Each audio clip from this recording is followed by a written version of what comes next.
Hello, thank you to everybody who's joined us today. We're excited to have Rebecca Hefner with us. Rebecca is a USA Today bestselling author who self-publishes all of her books. She also runs the popular Facebook group, Marketing Audiobooks Wide, where she shares her expert tips on how to increase audiobook sales through wide distribution.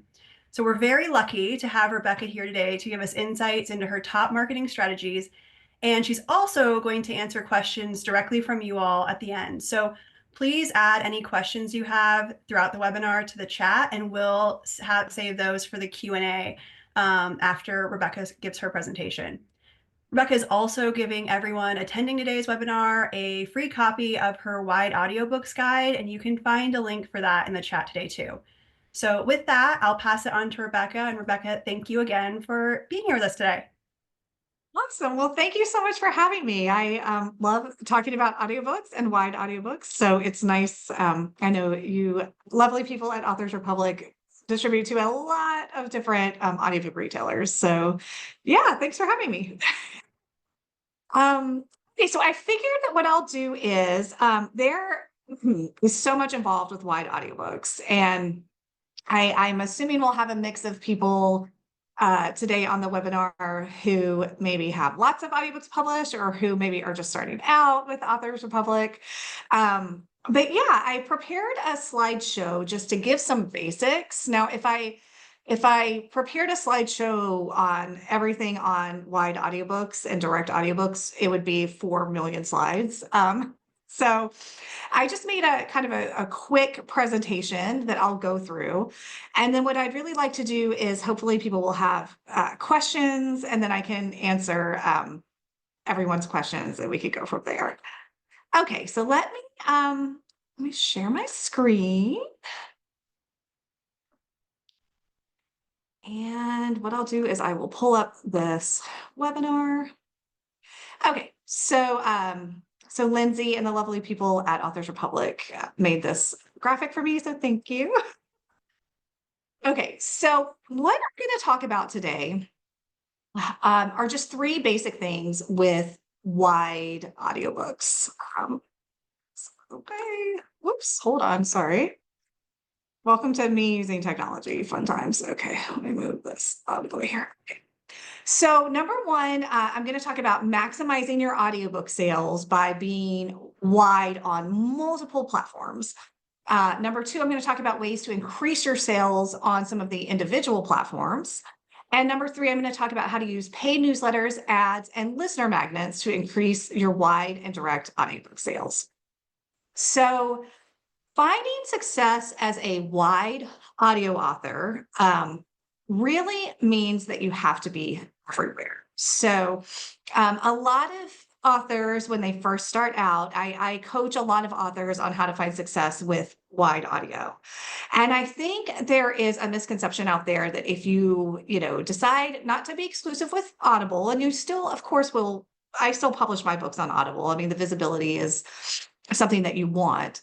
But I think a lot of authors think, okay, great, I'll just put my audiobooks on Kobo and be in Kobo Plus and a couple of other places, and that will even out with Audible. And in my experience, it's just, really important because Audible has such a big share of the market that if you want to find success as a wide author, you really need to be everywhere. So what does that mean? That means that you want to be really creative and publish as many places as you can. So I know that Authors Republic publishes to, I think it's like over 60 retailers, maybe more.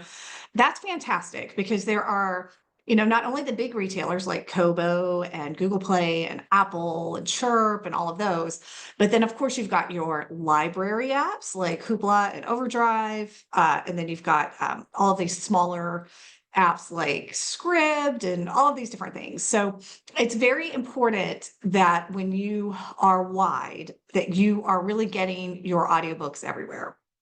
A lot of authors also like to publish on YouTube, and you can also publish on podcast sites. So a lot of authors will take their audiobook files and also create podcasts from them. And I've actually just started doing this myself. So again, it's just another way to gain some visibility.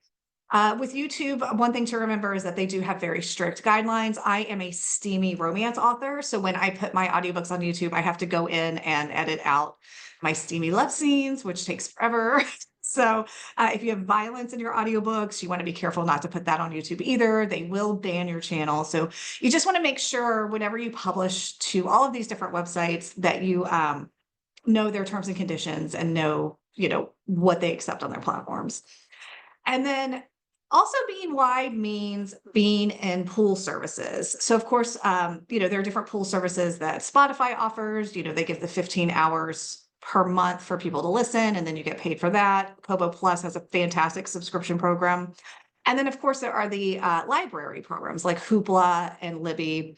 Now, I find those programs very worth it. I have, some authors say to me, "Oh my gosh, the royalties on Hoopla are so small," and that's true. It's a pool service, so it's not going to be as big as, something where someone purchases your audiobook outright. But with Hoopla, one thing for me is that it's really led to discoverability. So I've had a lot of readers who have found my audiobooks on Hoopla, and then they followed me on social media, and then they show up to my book signings and they purchase my entire signed book catalog for $300. So that one Hoopla sale that I made, 30 cents on actually turned into a $300 sale. So that when you have a wide mentality, that's how you think. You think, okay, I just want to reach as many listeners as possible because I can turn them into super fans.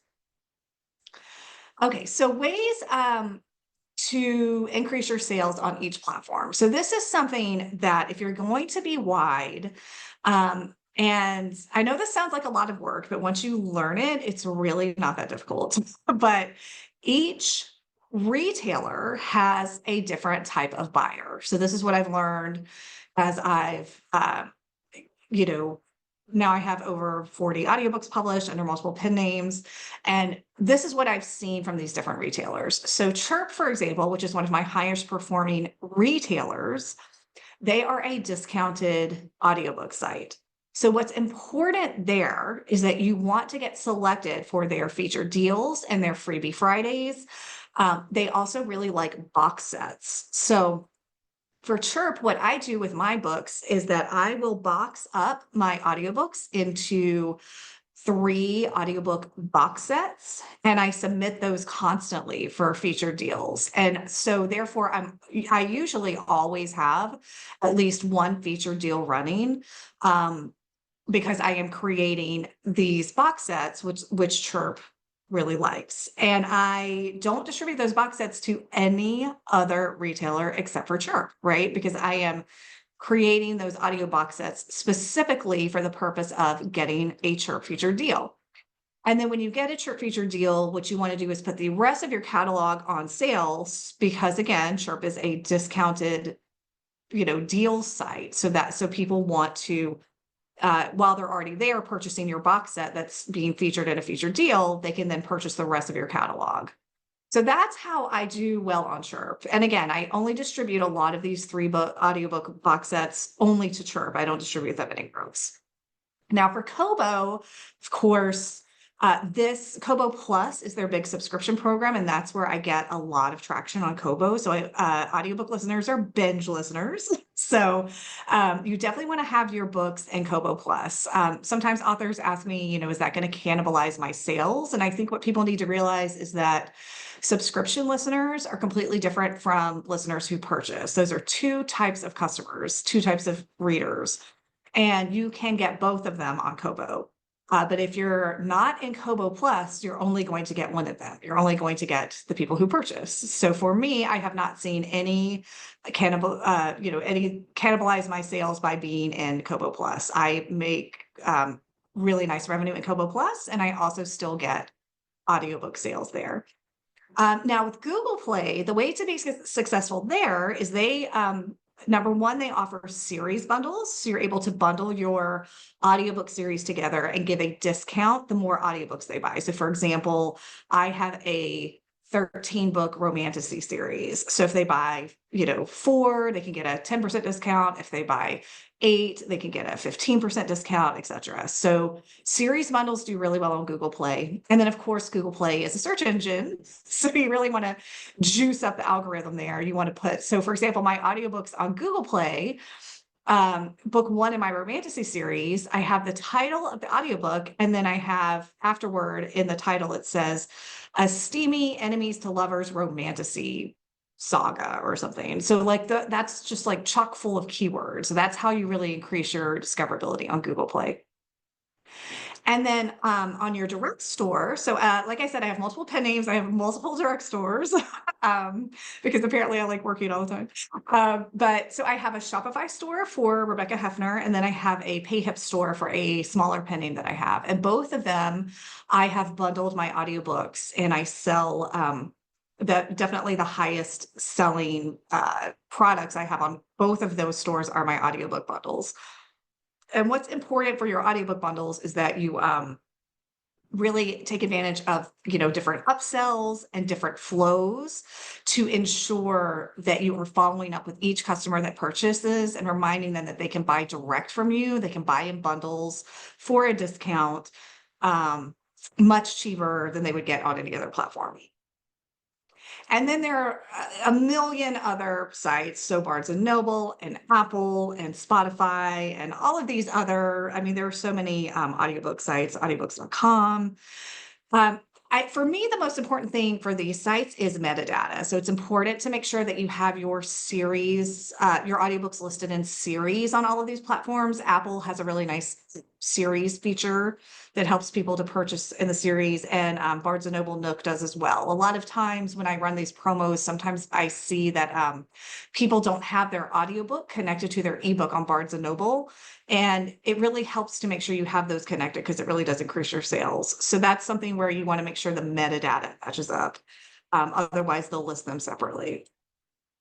So just a couple of things. So for example, like I was talking about with Chirp, every time you put a book on sale there, they send everyone who follows you and everyone who follows your narrators a notification. So Isla Asher is one of my many pen names. That's what I write contemporary romance under. And I took a snapshot of this yesterday because I put a book on sale there the other day. So this went out from to everyone who follows Isla Asher and Kai Kennicott and Win Moss, who are my narrators. So whenever I usually try to do one sale like this per month on Chirp so that people will get notifications like this. And when it's sent out like that, I do see a bump in sales there, which is nice. These are just some of the pictures of my bundles that I offer on my direct store, just so you can get an idea of like how I bundle things up. What's important on your direct store, like I was talking about, is you want to do upsells. So this is just one screenshot. On Shopify, I use the Sell Easy app, and on PayHip, they have an upsell feature that I use. And every single product on my store has an upsell to an audiobook. So if it's so this is an ebook. This has an upsell to the audiobook. I also have bundles. So if someone purchases an audiobook bundle, let's say my romantasy bundle, then they're automatically going to get an upsell to get a discount on my contemporary romance bundle. These upsells have made a huge difference in my sales on my direct store. So it's really important to have those. And then this is a screenshot from my PayHip store, is that you really want to continue to maximize your flows after the sale. So whenever someone purchases from me on my store, I always send them, I have all these different flows. I have so many flows, but these flows are maximized. I use MailerLite for my PayHip store. I use Klaviyo for Shopify, but these follow-up emails are designed specifically to get the people who receive them to purchase my bundles. And I have really nice sell-through, both from my Klaviyo flows and from my PayHip flows. So setting up a follow-up flow, especially if you have a free reader audiobook magnet, is just key to getting those people to take a bite and then send them that follow-up email, send them the flows, and to eventually purchase your bundles. Now, when you have audiobooks wide, I think a lot, I hear from a lot of authors like, oh my gosh, I'm on 60 sites. I have my audiobooks everywhere and I don't sell, I barely sell anything. I wonder why that is. Well, that's because you're not driving traffic um, to your audiobooks. And unfortunately, just having your audiobooks on a retailer is not going to sell them. I'm sorry to break that news to everyone. And it is really a bummer because as authors, we just want to write stories, right? We don't want to market. I get it. It's marketing sucks. But there are some nice, easy ways that you can market audiobooks. And if you use these ways to drive some traffic to your audiobooks and especially to the sales that you have on different platforms, you actually can really create some nice revenue for yourself. So some of the paid newsletters that accept wide and direct audiobook links are Indie Audiobook Deals, which is the one that I run. So I'll talk about that a little bit more. Book Doggy, Swoony Reads, Get That Book. All of these take direct store links, and they also take Chirp and Spotify and Kobo and all of these other audiobook links. Book Doggy is multi-genre. Indie Audiobook Deals is multi-genre. Swoony Reads is romance. I think Get That Book is also romance. But anyway, just to give you an idea. The other thing that I like to do a lot is I use BookBub ads, and the only link I supply when I do BookBub ads is my direct store link, and BookBub lets you do that. So if you have a free audiobook magnet, you can create BookBub ads and drive people to download your free audiobook, and then again send them your follow-up flows to get them to purchase your bundles, and that works very well for me. And then listener magnets are my last thing that I use. So for my romantasy series, for example, after I wrote 6 books in that series, I went back and wrote a prequel, and I told my narrator that I was going to have him, I paid him to narrate an audiobook that I knew would always be free. I knew I was making a perma-free ebook prequel and audiobook prequel. And that seems counterintuitive to pay someone to narrate for something you're never going to charge for, but it's actually ended up being such a great investment because I can now give that free audiobook magnet as a great entryway into my romantasy series. And like I said, I have 13 books, so there are 12 more books they can buy. So this, creating and the listener magnet is small, but my prequel is maybe like 3 hours long, so it's not a super long book. But it's just been a great business decision for me. And I have this listener magnet everywhere. You can download it for free on my website. I have it free on all the platforms. So it's free on Chirp, it's free on Kobo, it's free on Spotify, it's free everywhere. So that's a great way to drive sales as well. So just a little bit about Indie Audiobook Deals. Like I said, that's the promo service that I run. I wasn't looking to start a promo service that promoted wide audiobook links, but there wasn't really one that existed. So I decided to do it. And now we have, you can see here, I just took this screenshot yesterday. So we have over 46,000 subscribers on our Substack mailing list. So when you book an Indie Audiobook Deals promo, which costs $10, you can supply any and all wide audiobook links that you want, and it gets blasted out to our 46,000 subscribers. And also I have social media platforms. So Facebook, Threads, Instagram, Blue Sky. I mean, we're everywhere. So I also post your audiobook on all of those different social media sites in order to get eyes on your audiobook. And again, this is for any and all wide audiobook links. So if you just want to supply a link to your direct store, that's fine. If you want to supply a link to your direct store and Kobo and Chirp and put it on sale there, that's fine. If you have a human narrated YouTube audiobook and you just want to supply that link and drive traffic to YouTube, no problem. That's fine too. The only thing is that I am only allowing human narrated audiobooks right now because our reader base or our listener base has been very clear that they do not want AI narrated audiobooks. So we have to listen to our 46,000 subscribers and give them what they want. But yes, if you have a human narrated audiobook anywhere wide or direct, I'd love to feature it and blast it out to our subscribers. Okay, so again, like Lindsay said, I am the admin of the Marketing Audiobooks Wide group on Facebook. So you all are welcome to join me there. I have tons and tons and tons of info pinned in the featured posts. And I am happy to help everyone find success with wide audio. And then my free audiobook guide that they put in the comments. So with that, what I'll do is I will give it back to Lindsay and see if there are any questions. Thank you so much, Rebecca. That was really helpful. And we've had some really good questions come across. So we'll start getting to those. And for those of you listening, feel free to continue to submit questions. We'll continue to ask Rebecca the questions while we have her. So I think to get started, there are some newer authors listening. And a question was, what suggestions do you have for starting out? I published my first audiobook, but I have not done any promotions as of yet.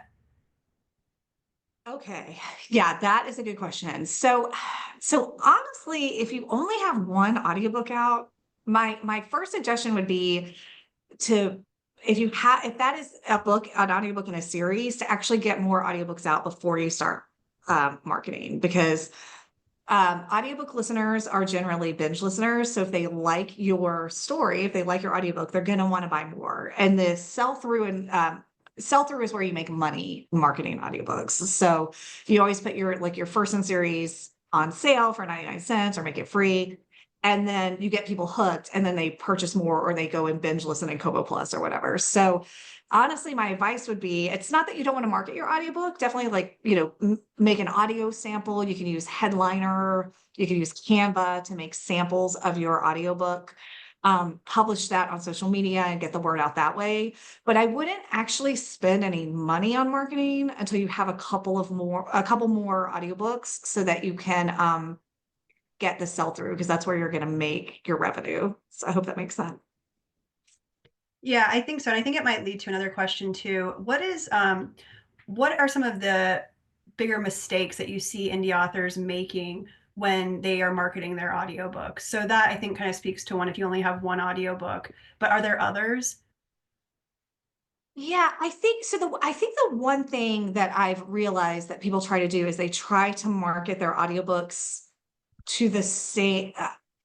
How can I? So, like I spoke about in the presentation, like they try to market to the same listener on each platform, and that's not going to be as effective as if you created promotions for your audiobooks to tailor them to each platform. So, for example, when I market my audiobooks on Chirp, I know that that is a discounted deal site. So those are the people that I'm like trying to find people who want deals. So I'm putting my book on sale for 99 cents there. So a lot of people say, "Oh, I don't want to put my audiobook on sale for less than $4.99 because I spent $2,000 on my narrator." And I get it. That's like a valid argument.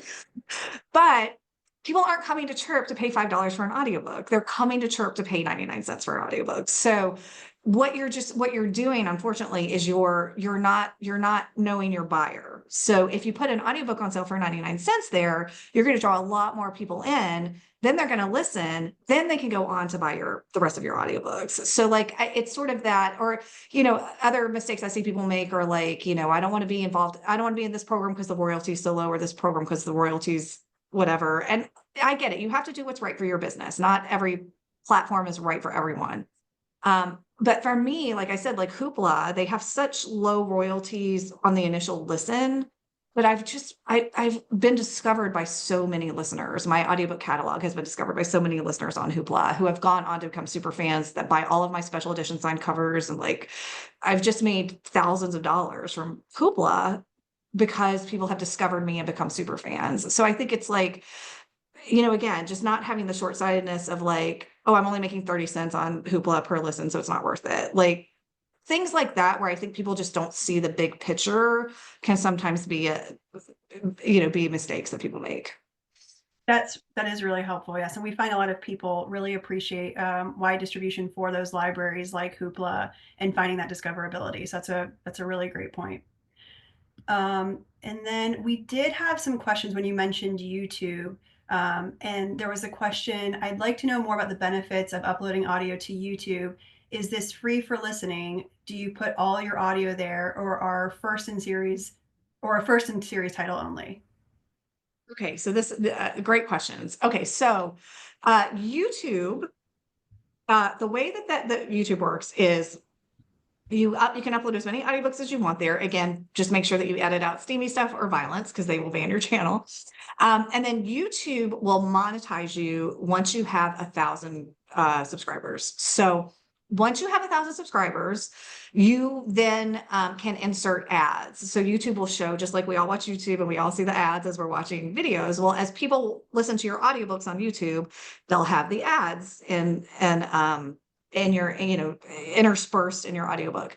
And as you grow your subscribers and as you become monetized and you have more people listen to your channel, that's how you make money on YouTube. So there is a group called Authors on YouTube with audiobooks or something like that. And I have it pinned in the Marketing Audiobooks Wide group. It's run by one of the writing gals, Victorine. But anyway, she makes 5 figures a month on YouTube just by uploading her audiobooks and being monetized, and people watch the ads, and then she just gets paid every month. So she helps people with that. So I personally don't have a ton of audiobooks on YouTube because again, it takes time for me to edit stuff out and I focus on other platforms, but I still have uploaded some there. And even if you don't get monetized, it's just nice for discoverability. I mean, YouTube is the largest search engine on the planet, so people are there all the time. So, but yeah, if you have a big audiobook catalog and I would suggest uploading your audiobooks there. It costs you nothing. It's free to do. You just start a YouTube channel. And if you can get monetized, you can make money. Makes sense. Yeah, and another question with YouTube too, while we're on the topic, is when you publish an audiobook on YouTube, does it have to have a video component? Yes. Yes. So you want, so YouTube is very quick to mark people's audiobooks as spam or as like regenerated content.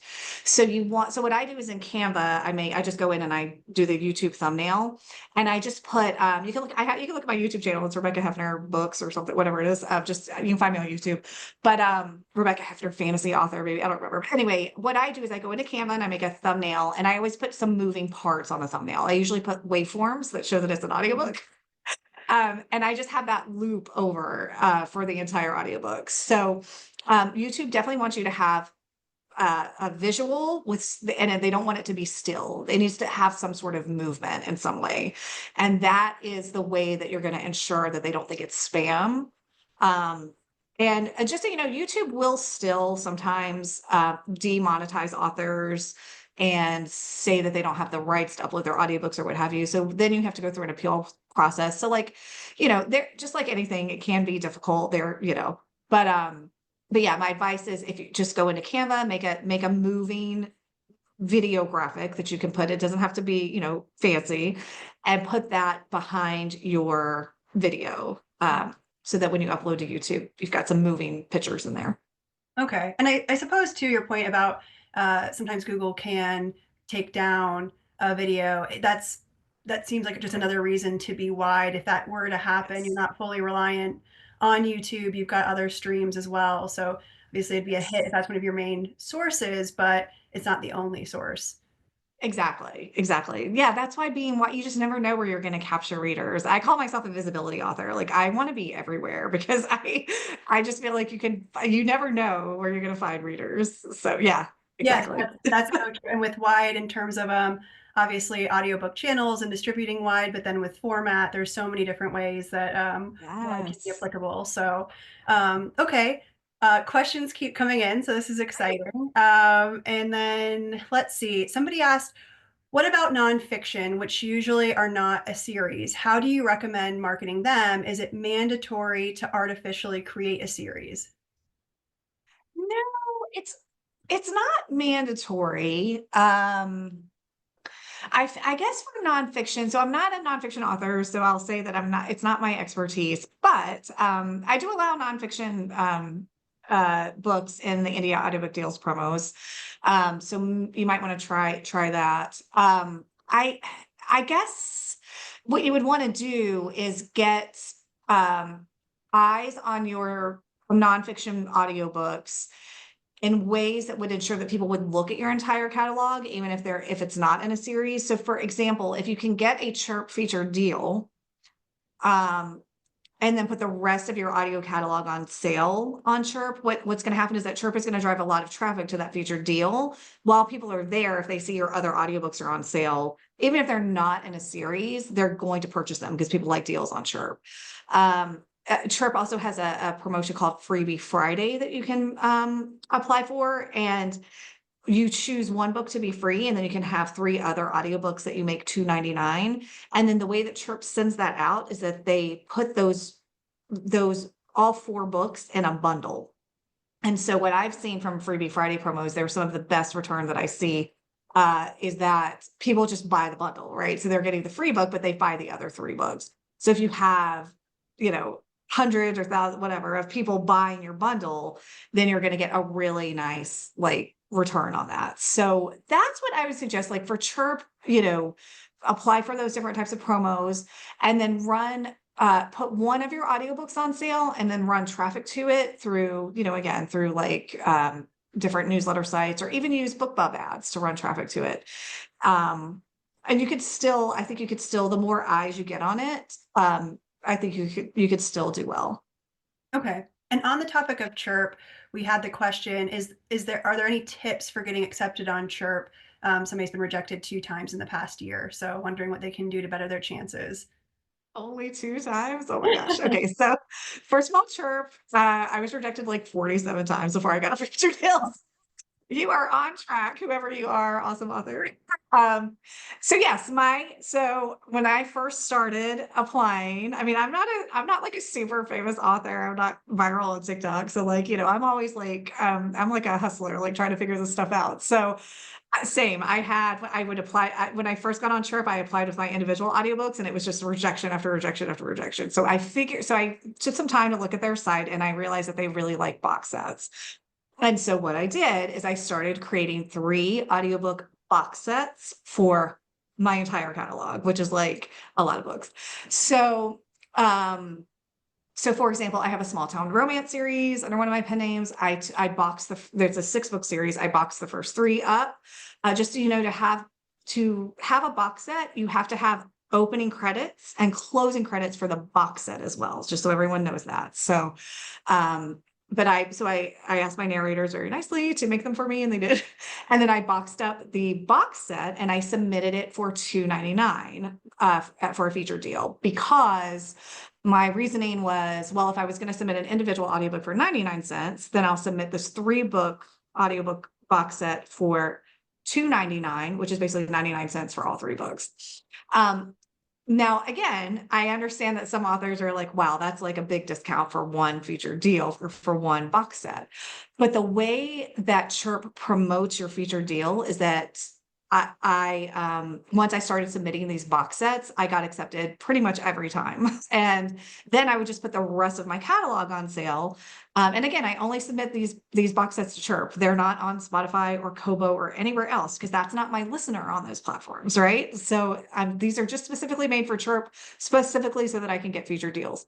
And so now I have all of these different box sets. I submit them constantly, and I'm constantly chosen, and Chirp really loves box sets. So if you're having trouble getting a Chirp feature deal on your individual audiobook, then yes, I think you should box up your audiobooks into sets of 3. I don't do any more than that.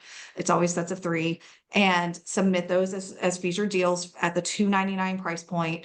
And for me, that was like game changing on that platform. Hopefully that helps then. So two times rejected so far. It sounds like you need to just keep at it and try some box sets, see if that turns it around. Okay. And there are some questions about indie audiobook deals specifically. So first one is indie audiobook deals $10 a month? No, so it's just a submission of $10. So I used to do it for free, but then it took up so much of my life that I started charging a small amount for it. So it's a $10 per submission. So basically the way that it works, let me share my screen again, so that I'm just going to pull it up so that I can show you guys what it is. So indie audiobook, so it's just it's very similar to written word media or Fussy Librarian or any of those, right? So for Fussy Librarian, if you submit an ebook, I think the fee is like whatever, $50. And then they blast out your ebook sale to everyone and they're on their mailing list. And with free Booksy and bargain Booksy, their written word media runs, same thing. So this is the same exact concept, but it is for wide audiobooks. So I do not accept any Audible links. It's only wide audiobooks. So you can see here's the site, indieaudiobookdeals.com. And the deals run for 2 weeks at a time. So I actually just published the deals for this current time frame this morning, and I sent out the Substack newsletter to our 46,000 subscribers. And I usually accept anywhere between 13 to 15 audiobooks um, per submission timeframe. So these are the authors that submitted to have their audiobook on sale from February 20th through March 5th. Now, everyone who submitted an audiobook here paid the $10 submission fee. So that's what the $10 goes to. It's a submission fee for just basically submitting your audiobook. So you can see here, it's a multi-genre site. There aren't enough authors who are wide with audio yet for me to make this a specific genre. I wish I could just do an indie audiobook deals romance and an indie audiobook deals thriller and an indie audiobook deals horror and an indie audiobook deals suspense. I would love that, but there aren't enough wide audio authors yet to do that. So I just do a multi-genre site. So you can see here, this is YA fantasy romance on sale for 99 cents. So the way that it works on Indie Audiobook Deals is that your individual audiobook has to be $2.99 or less, and free is fine. So this is a YA fantasy romance. You can see here that the author supplied their direct store link plus Kobo, Google, Spotify. So this audiobook is 99 cents on all of these sites. This author is on YouTube and wanted to drive traffic to YouTube. So she submitted her book that is on YouTube and Hoopla, and her entire goal is to drive traffic to her YouTube channel. So of course it's free because it's on YouTube, right? Because people listen on YouTube by, you listen and you have to listen to the ads. That's how. So, and then of course here we've got, this is cozy mystery, this is paranormal romance, what have you. So all sorts of different things. Box sets have to be $4.99 or less. So it just so again, an individual book has to be $2.99 or less, and free is fine. And box sets have to be $4.99 or less, and free is also fine for box sets. There are some people who give away their first box set if they have a very long series. So again, you can see it ranges from cozy mystery to like, this is, erotic romance. So we've got the gamut here. This is a box set from Tanya Kappas, who has a really big following, and she does cozy mystery. So, and then I also do Kobo Plus features and Spotify features and all sorts of other things. I also have a YouTube channel for Indie Audiobook Deals where I allow authors to submit excerpts that I can upload there. And you can find all of these opportunities by going to indieaudiobookdeals.com and then going to the For Authors page. And so this is where you would submit to put your audiobooks on sale and pay the $10 and supply your links so that you could do an Indie Audiobook Deals promo. And again, I do Kobo features, Spotify features. You can submit an audiobook sample to be featured on our YouTube channel. These are all free. So my goal, people ask me why I do this stuff for free, and it's because I really think that Audible has too much control of the market, and I would like to teach other authors to be successful with wide audio so that we can sort of diminish their monopoly. So lots of things here that people can submit for and share their books. So hopefully that makes sense. Yeah, that's great. And there's another follow-up question while we're on Indie Audiobook Deals as well. Somebody asked, how many times should one advertise on an audiobook promo site like Indie Audiobook Deals before you see a noticeable increase in sales? Yeah, so it depends on, so I ask that authors do not submit the same audiobook for a 90-day period. So if you have a big catalog, you can submit. I mean, I'm usually submitting something myself on Indie Audiobook Deals. I'm putting something on sale for 99 cents, even if it's just on my store.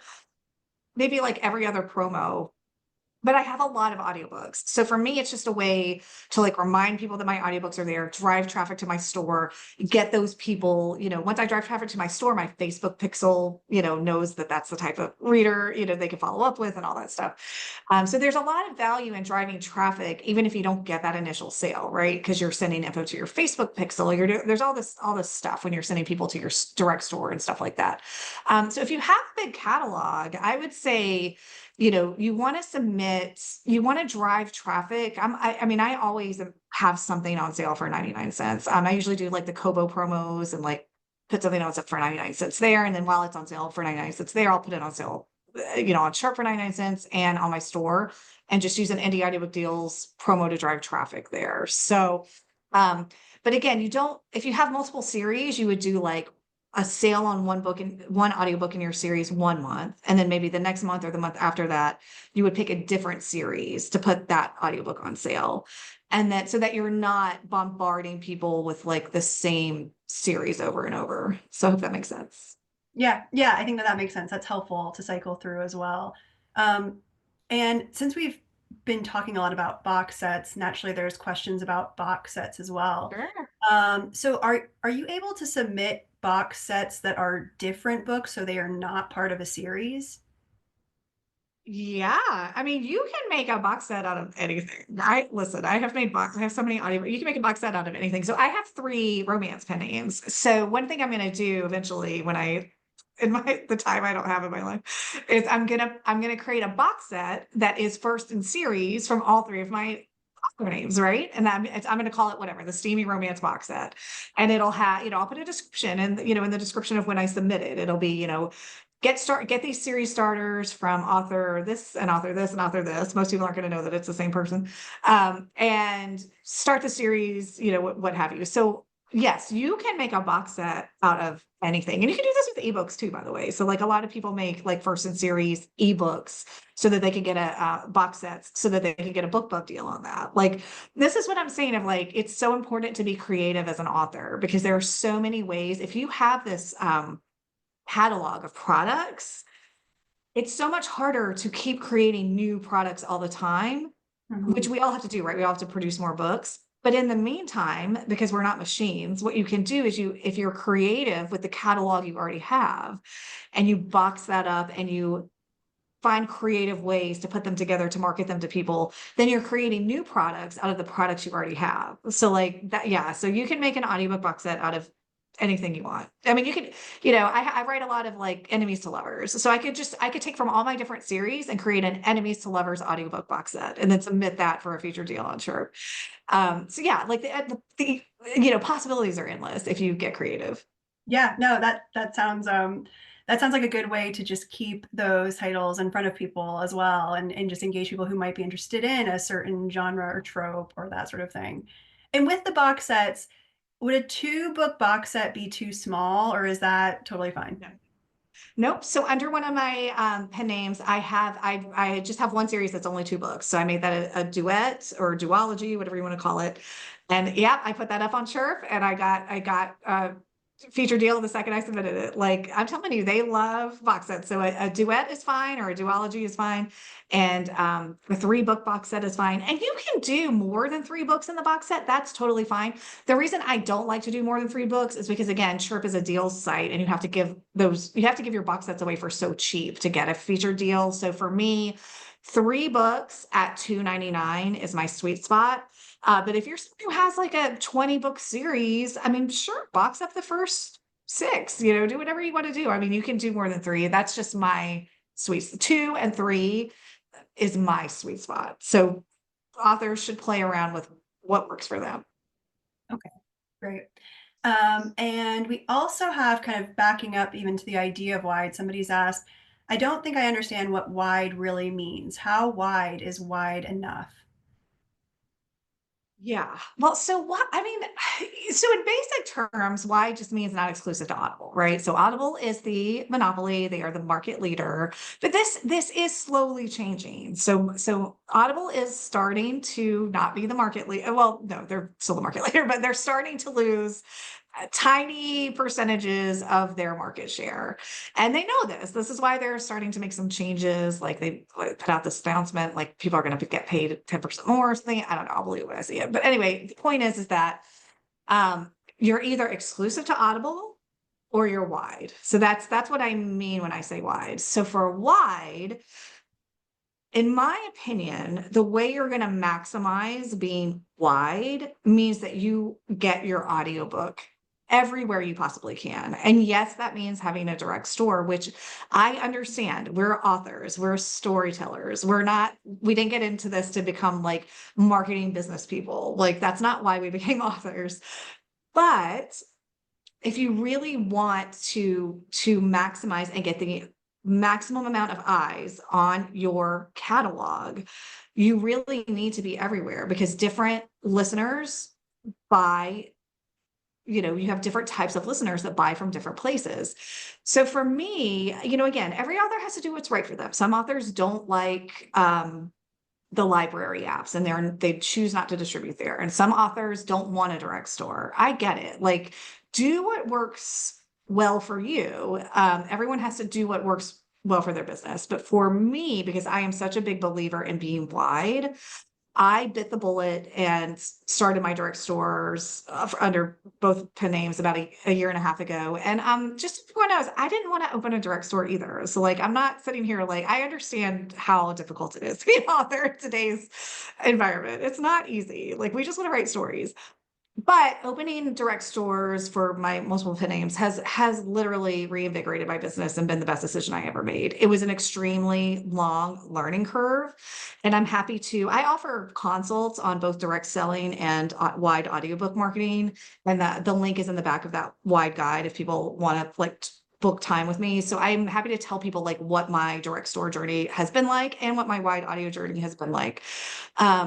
It is a learning curve, but once you figure it out, it just becomes systematic like everything else. So I always tell authors, like, remember when you published your first book, you were like, oh my gosh, I don't know how to format. I don't know how to upload this to Amazon.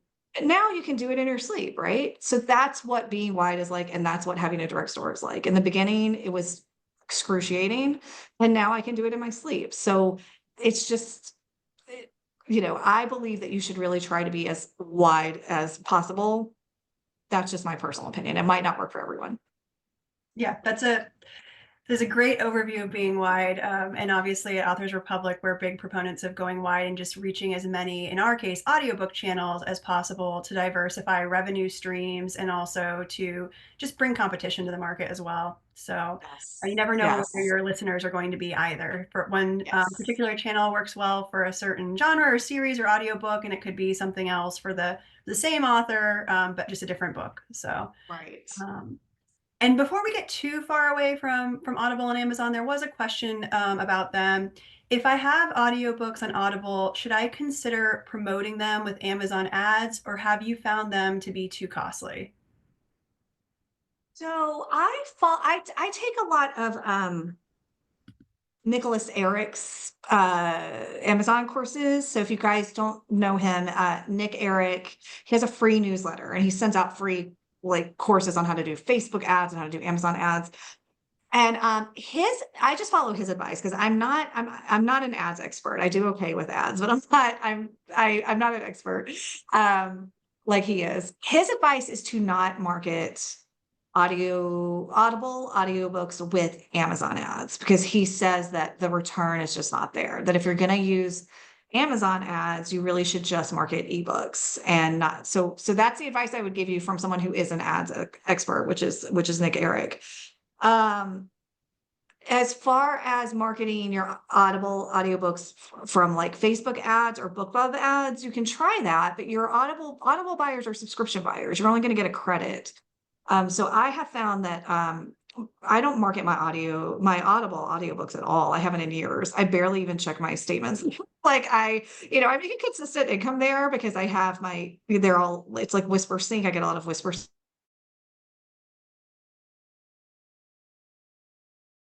I just like it's so far below what my highest grossing platforms are. So you can market I would think that you would be able to market an Audible audiobook with like Facebook ads or something, but I don't know why you would want to if you're wide, because there's so many other platforms where you can make so much more money and have such a better return than people just buying with a credit. Does that make sense?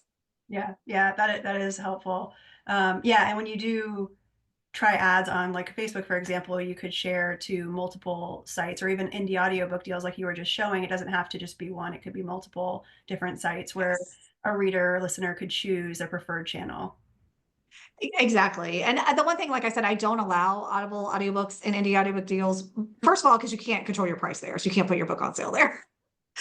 Secondly, maybe a little bit because I just don't love them. But really you can't put your audio, like that's the thing. You can't put an audiobook on sale. You don't control your price there, which I think is just insane. So like, but yeah, any other link that you have, I will take it. I don't care where it's at, as long as you can put your audiobook on sale on that site.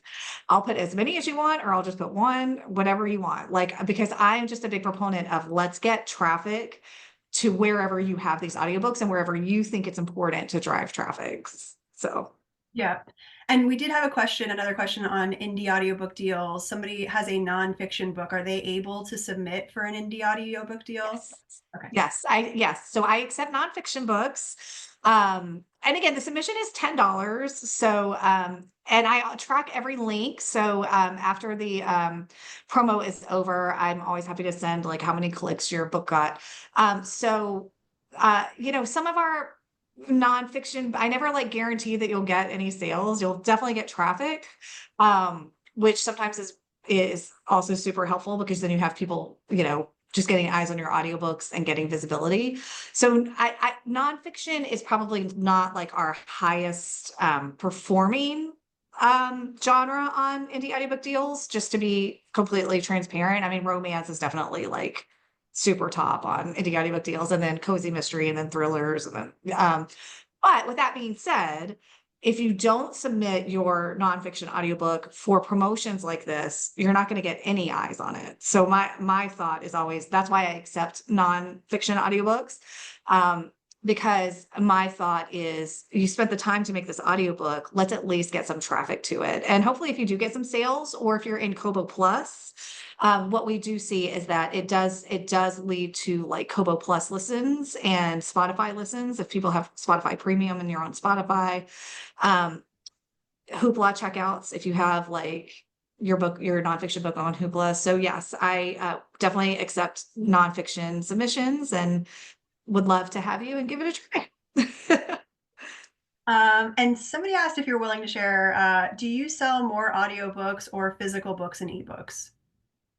Oh, that definitely audiobooks. So I am an anomaly in the author world. So my biggest revenue, like if I did a pie chart of my revenue as an author, um, audiobooks are definitely the biggest slice of the pie. So that's why I teach other people, because like I do well with audiobooks and I'm wide. So when I see authors who say like I can't do well unless I'm Audible exclusive, I'm like, experience.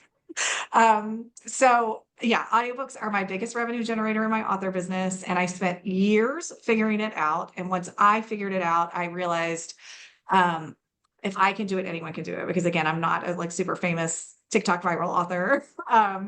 And so if I can do it, anyone can do it. So that I realized there were no resources when I was teaching myself how to do all of this. And um, if we're going to change the market and if we're going to dethrone Audible as the market monopoly, I can't do it myself. I have to teach other people how to do it too. So that's why I spend so much of my time teaching other authors, because if I can shorten the learning curve that I had to where now I am successful and I now make the majority of my income from audiobooks, I can do it. Anyone can do it. So, but yes, I make the majority of my author income from audiobooks.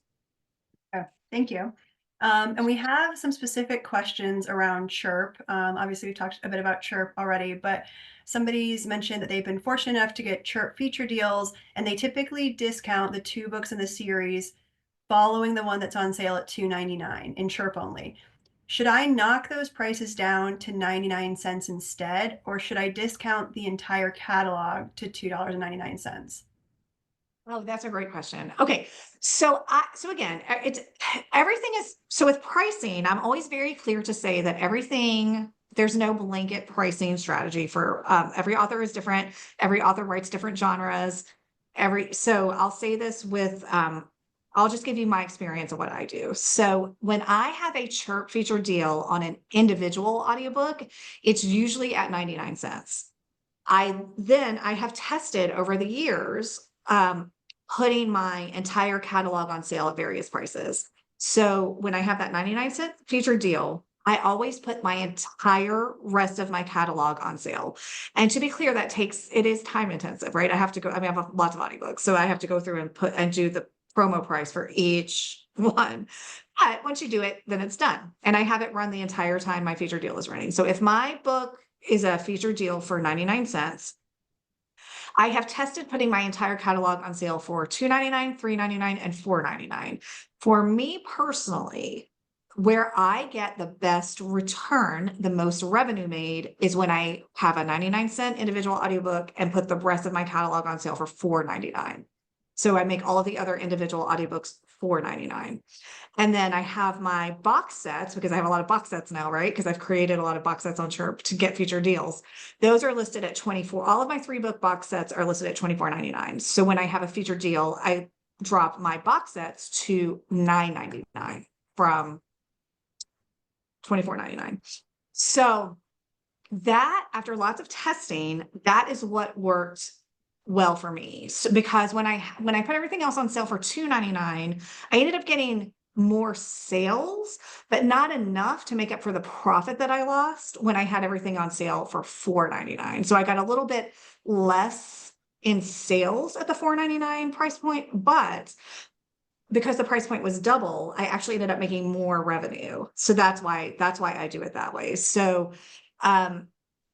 I hope that answers your question. What I would do if I were you is I would test some different price points and see what works best for your catalog. But for me, that is the pricing structure that works best for my catalog. Okay. And when you're discounting on Chirp, do you do any sort of discount across other platforms or leave those? Do you look at other platforms and change pricing when you know you'll have that big discount on Chirp, or is that not really impacted on the other platforms? Well, so it doesn't impact the other platforms. And for me, I just decide whether I want to, like a lot of times it's like whether do I want to deal with the hassle of putting it on their platforms. So some months I'm like, okay, I'm going to, so I usually sit down at the beginning of every month and like plan out my promos. So some months I'm like, you know what? I have a chirp feature deal coming up. This book is going to be on sale for 99 cents. I'm going to put the rest of my catalog on sale for $4.99 there. I won't put the rest of my catalog on sale on any other platform, but I will sometimes take that audiobook that's on sale for the feature deal and put it on sale on Kobo and Google Play, maybe Spotify and my direct store. Maybe Barnes and Noble and Apple. It depends. Like it just depends on like again, it depends on like how lazy I am that month. But so yes. So sometimes I will put it on sale everywhere and I'll put it in an indie audiobook deals promo. I'll put it in Swoony Reads. I'll put it in Book Doggy. These are all the newsletters that accept direct and wide audiobook links. And by the way, a lot of these are like I reached out to Book Doggy. They used to not accept audiobook links at all. And I reached out to the guy who owned it and I was like, hey, I run this promo site, but we need more. Like, can you please accept wide audiobook links? And so now he takes Chirp and Spotify and everything. So like, yeah, it just depends on how I'm feeling for that month. Some months I will just leave things on sale at Chirp and just run traffic there.